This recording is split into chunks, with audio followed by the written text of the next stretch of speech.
Morning बच्चों। हम लोग देख रहे थे 12th क्लास की पहला चैप्टर जो है रिप्रोडक्शन इन ऑर्गेनिज्म, जिसमें पिछले क्लास में हमने लाइफ स्पान के बारे में देखा था और आज जो है उसी चैप्टर में जो टॉपिक है वह रिप्रोडक्शन, उसके बारे में आज हम चर्चा करेंगे। तो आज हम देखते हैं रिप्रोडक्शन के बारे में। रिप्रोडक्शन, जिसको हिंदी में प्रजनन भी कहते हैं। Reproduction is a biological process in which an organism gives rise to young ones similar to own type. Reproduction जो है एक बायोलॉजिकल प्रोसेस है जिसमें जीव जो है अपने जैसे संतान को जन्म देते हैं। जैसे हम देखते हैं क्या कि एक गाय से गाय का बच्चा जन्म लेता है, एक आम से आम का पेड़ बनता है, एक बिल्ली से बिल्ली जन्म लेती है। तो यह जो है रिप्रोडक्शन प्रोसेस को दर्शाता है। और यह रिप्रोडक्शन जो है ये लिविंग थिंग्स का कैरेक्टर भी है। देखते हैं कि रिप्रोडक्शन क्यों जरूरी है। ऑब्जेक्टिव ऑफ रिप्रोडक्शन, पहला पॉइंट है maintain the continuity of the species generation after generation। Reproduction विधि के द्वारा जीव जो है अपनी जाति को जनरेशन टू जनरेशन यानी एक पीढ़ी से दूसरे पीढ़ी तक बरकरार रखते हैं। दूसरा पॉइंट है increase the population of species. इस विधि के द्वारा जीव जो है अपनी संख्या को बढ़ाते हैं। तीसरा पॉइंट है to maintain the population of young adult mature individual of a species at any given time। इस विधि के द्वारा किसी दिए गए समय में जीव जो है अपने जाति की जनसंख्या में जो है यंग एडल्ट और मैच्योर जीवों की संख्या को बरकरार रखते हैं। चौथा पॉइंट है बैलेंस द इकोसिस्टम। इस विधि के द्वारा इकोसिस्टम को संतुलित किया जाता है, संतुलित रखा जाता है।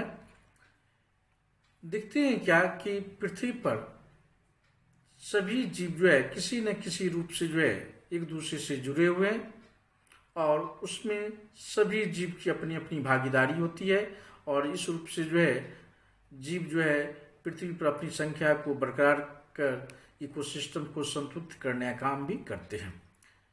नेक्स्ट पॉइंट हम देख रहे हैं वह टाइप ऑफ रिप्रोडक्शन। यह टाइप ऑफ रिप्रोडक्शन की बात करते हैं तो पृथ्वी पर जितने भी जीव हैं उसमें लगभग दो तरह से रिप्रोडक्शन होते हैं। वह ए सेक्सुअल रिप्रोडक्शन और दूसरा है sexual reproduction.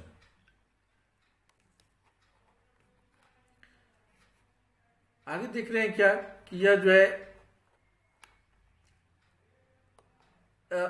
A sexual reproduction, the mode of reproduction in which a single organism capable to produce one type of offspring then known as asexual reproduction। Mode means होता है तरीका। तो रिप्रोडक्शन के वे तरीका जिसमें एक ही जीव जो है सक्षम होते हैं अपने जैसे संतान को जन्म देने के लिए, तो उसे एसेक्सुअल रिप्रोडक्शन कहते हैं। इसमें हम देखते हैं क्या कि जैसे एक गुलाब का पेड़ है, रोज प्लांट्स है, उसके हम स्टेम को काट करके लगा देते हैं तो उससे फिर से नए पौधे का निर्माण हो जाता है। तो यहाँ पर जो नए पौधे जो बन रहा है वह एसेक्सुअल मेथड के द्वारा। वहीं देखते हैं कि हाइड्रा है, उसमें बर्डिंग का निर्माण होता है और उस बर्ड से जो है नए पौधे नए एनिमल बन जाते हैं। तो यह जो है यहाँ पर जो है यह एसेक्सुअल रिप्रोडक्शन को दर्शाता है। वहीं देखते हैं क्या कि जैसे पोटैटो है उसको हम लगा देते हैं तो उससे नए पौधे बन जाते हैं। तो यहाँ भी क्या है यह एसेक्सुअल रिप्रोडक्शन है। अगर हम कैरेक्टर ऑफ एसेक्सुअल रिप्रोडक्शन की बात करते हैं तो पहला कैरेक्टर जो है यह single parent involve in reproduction. Asexual reproduction जो होते हैं उसमें एक ही पेरेंट भाग लेते हैं। दूसरा पॉइंट है नो नीड ऑफ गैमेट्स। इसमें गैमेट की जरूरत नहीं होती है, गैमेट की आवश्यकताएं नहीं होती है। तीसरा पॉइंट इसका fertilization does not takes place. इस रिप्रोडक्शन में फर्टिलाइजेशन की क्रिया नहीं होती है। दैट मीन्स इसमें मेल और फीमेल गैमेट फ्यूज नहीं करते हैं। चौथा पॉइंट है no variation occurs in offspring. इस विधि के द्वारा जो संतान जीव जो जन्म लेते हैं उसमें अंतर देखने को नहीं मिलता है, वेरिएशन नहीं होता है। और यह जो है चौथा पॉइंट जो है no variation occurs in offspring, यह एसेक्सुअल रिप्रोडक्शन का एक इम्पोर्टेंट कैरेक्टर भी है, क्योंकि एसेक्सुअल रिप्रोडक्शन के द्वारा जो संतान जन्म लेते हैं वह मॉर्फोलॉजिकली और जेनेटिकली सिमिलर होते हैं, आइडेंटिकल होते हैं। अर्थात इस मेथड के द्वारा जो जीव जन्म लेते हैं, रिप्रोड्यूस होते हैं, उसमें वेरिएशन नहीं आता है। नेक्स्ट,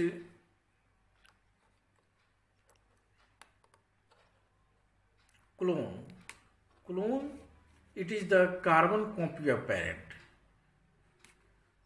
क्लोन जो है यह पेरेंट के क्या है, कार्बन कॉपी है। It is morphologically and genetically similar. ये मॉर्फोलॉजिकली और जेनेटिकली सिमिलर होते हैं। Morphologically that means external character, genetically that means genetic materials. यह जो है इसमें जो बच्चे जो जन्म लेते हैं वह अपने पेरेंट्स के समान दिखते हैं। It is asexually reproduce. और क्लोन जो है वो तैयार जो होते हैं वह एसेक्सुअली रिप्रोड्यूस करते हैं। Dolly was the first clone of ship. Dolly जो है वह शिप का पहला क्लोन था। नेक्स्ट हम देखते हैं वह है टाइप्स ऑफ एसेक्सुअल रिप्रोडक्शन।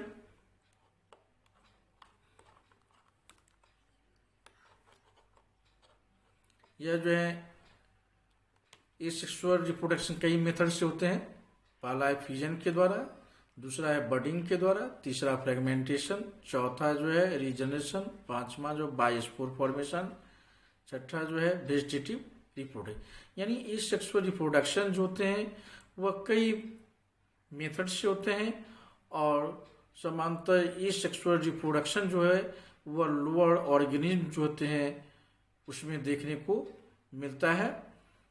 तो आज हम लोग देखें कि रिप्रोडक्शन क्या है, रिप्रोडक्शन क्यों जरूरी है, रिप्रोडक्शन कितने प्रकार के होते हैं, एसेक्सुअल रिप्रोडक्शन किसे कहते हैं और एसेक्सुअल रिप्रोडक्शन के कौन कौन से टाइप है। तो मुझे लगता है कि बच्चों आप लोग समझ गए होंगे। और तो आज इतना ही, और फिर हम लोग नेक्स्ट क्लास में देखेंगे। और थैंक यू।